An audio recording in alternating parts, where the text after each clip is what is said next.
Ready to ditch that narrator and fully immerse yourself in the College Football 25 experience? First things first, from the game's main menu, navigate to the settings option. It's usually located towards the bottom of the screen. Just use your controller's directional pad or analog stick to highlight it.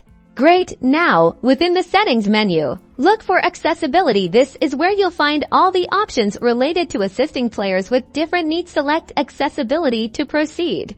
In the accessibility menu, you should see screen reader prominently displayed. Notice that it's currently toggled to on, which means the audio descriptions are activated.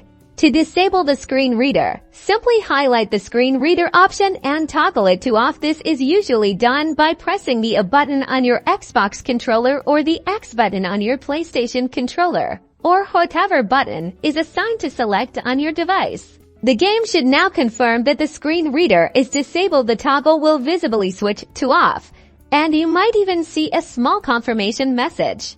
That's it. You've successfully turned off the screen reader in College Football 25. Now you can enjoy the game with just the sounds of the stadium, the commentators, and the raw energy of college football. Get back out there and dominate the field.